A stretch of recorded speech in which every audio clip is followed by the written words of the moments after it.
सुरक्षा के लिए नहीं बल्कि धन उगाही के लिए लगाया जाता है, क्योंकि जो SC/ST एक्ट के तहत मुआवजा मिलता है, सारा खेल उस मुआवजे का है। और वास्तव में जो दलित पीड़ित है उसका मुकदमा तक नहीं लिखा जा रहा है, और जितने मुकदमे लिखे जा रहे हैं ये सब प्रायोजित राजनैतिक और फर्जी मुकदमे हैं SC/ST। जय वाल्मीकि, जय बाबा साहब। दोस्तों आपने अभी जो ये वीडियो देखा, इसे आप ध्यान से समझने की कोशिश कीजिए कि यह महाशय बोल रहे हैं कि SC/ST एक्ट का प्रयोग केवल मुआवजे के लिए किया जाता है। इसका किसी प्रकार की किसी अनहोनी से या प्रताड़ना से या दलित के सताने से कोई संबंध नहीं है। बल्कि आप भी ये जानते हैं कि ये प्री प्लानिंग कार्य जो हो रहा है, इस ऐसे लोगों की पूरी फौज है जो दिन ब दिन इसे झूठा साबित करने में लगे हुए हैं। और ये लोग चाहते हैं कि SC/ST एक्ट कमज़ोर हो, निरस्त हो या बिल्कुल ख़त्म हो। तो इसके लिए ये तरह तरह के प्रोपगंडे अपनाते हैं और इस तरह की भ्रमित बातें करके सोशल मीडिया पे भ्रम फैला रहे हैं। बल्कि यह एक्ट जो है, यह भारतीय संविधान ने और बाबा साहब ने दलितों की सुरक्षा के लिए वह सुरक्षा कवच बनाया है जो अति शक्तिशाली है। और कहीं ना कहीं उन लोगों के मुंह पर तमाचा है जो इंसान को इंसान नहीं समझते और जो छोटे लोगों को समझते हैं कि वो कीड़े मकोड़े हैं, और वो अपने आप को इस देश का और सबसे शक्तिशाली और अपने आप को ये समझते हैं कि बस हम ही हैं जो कुछ हैं, बाकी इस संसार में सारे कीड़े मकोड़े हैं। तो ये जो अभी वीडियो के अंदर आपने सुना, ये कह रहा है कि SC/ST एक्ट के मामले जो ज़्यादातर SC/ST एक्ट के तहत मामले दर्ज होते हैं, वो सिर्फ और सिर्फ इसमें जो मुआवजा मिलता है उसके लिए होता है। तो कहीं ना कहीं इसमें सबसे बड़ी गलती जो हमारे दलित समाज के लोग हैं उनकी भी है, क्योंकि जब उनके साथ किसी तरह की अनहोनी होती है, प्रताड़ना होती है, जातीय भेदभाव के कारण उनके साथ अत्याचार होता है, तो वो जब मुकदमा दर्ज करवाते हैं तो SC/ST एक्ट के तहत मुकदमा दर्ज हो जाता है। और फिर जो अत्याचारी है, जातिवाद लोग हैं, वो जब उनको पता लगता है कि SC/ST एक्ट के तहत मामला दर्ज हुआ है और बचने का कोई रास्ता नहीं है, तो फिर उनको भाईचारा नज़र आता है और वो तमाम तरह की कोशिश करते हैं पंचायत के द्वारा, और ज़्यादा से ज़्यादा पीड़ित पक्ष पर दबाव बनाया जाता है कि समझौता कर लिया जाए। समझौते के लिए दबाव बनाया जाता है, तमाम तरह के हथकंडे अपनाए जाते हैं और कहीं ना कहीं पीड़ित पक्ष को इतना मजबूर कर दिया जाता है कि उससे समझौता करना ही पड़ता है। और जब हर जगह यह होने लगता है तो समझौते में यह लिखा जाता है कि यह किसी गलती के कारण या किसी के बहकावे में आकर उनसे बयान दर्ज करवाए जाते हैं कि हमने इस तरह के बयान दिए हैं जिसके बिना पर SC/ST एक्ट जैसी धाराएं उस मामले में शामिल हो सके। तो कहीं ना कहीं झूठी रिपोर्टें पेश की जाती है, और जब दिन ब दिन इस तरह के मामलों में ज़्यादातर समझौते होते हैं और इनकी रिपोर्ट आगे जाती है, तो कहीं ना कहीं पीड़ित पक्ष से कमज़ोर दिखाया जाता है उसमें कि पीड़ित पक्ष ने झूठा केस दर्ज करवाया है। और छानबीन के बाद पता लगा है कि SC/ST एक्ट के तहत किसी तरह की कोई पीड़ित के साथ ज्यादती नहीं हुई, उनके साथ इस तरह का अत्याचार नहीं हुआ। तो फिर ऐसे लोग उस समय तो भाईचारे का नाम लेकर अपना बचाव कर लेते हैं, और बाद में ये लोग पीड़ित परिवार को ही दोषी बनाने पर तुल जाते हैं कि इन्होंने झूठा मुकदमा दर्ज करवाया है, इन्होंने पैसों के लिए करवाया, इन्होंने ज़मीन हथियाने के लिए करवाया है,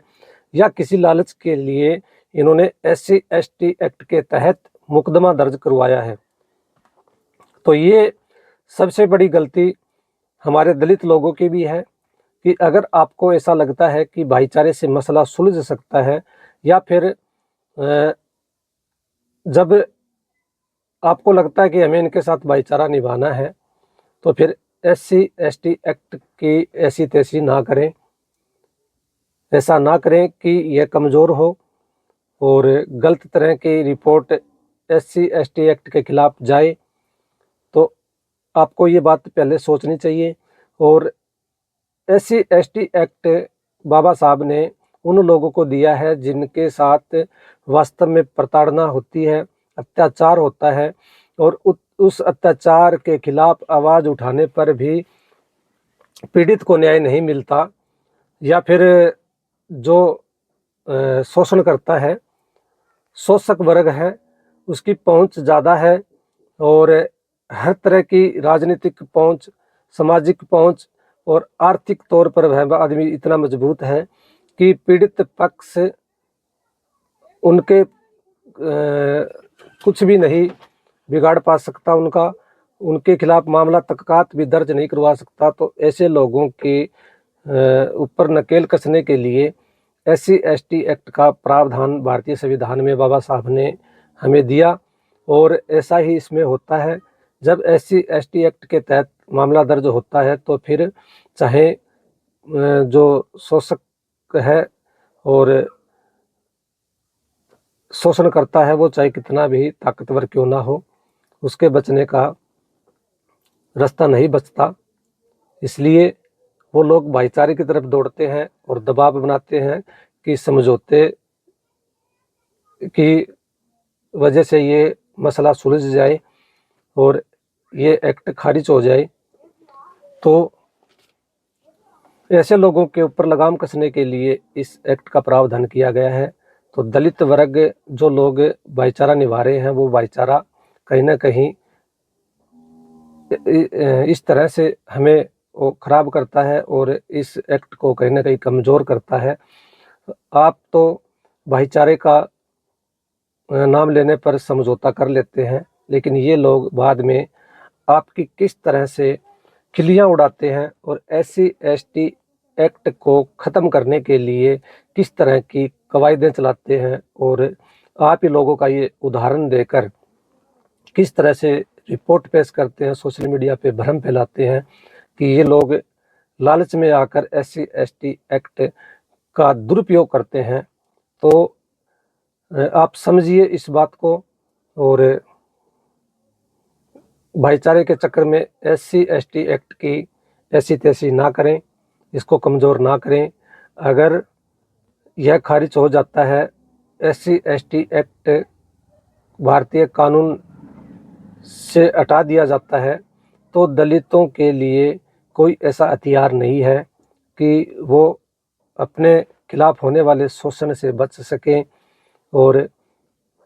अपने मान सम्मान की लड़ाई को लड़ सकें। तो सभी से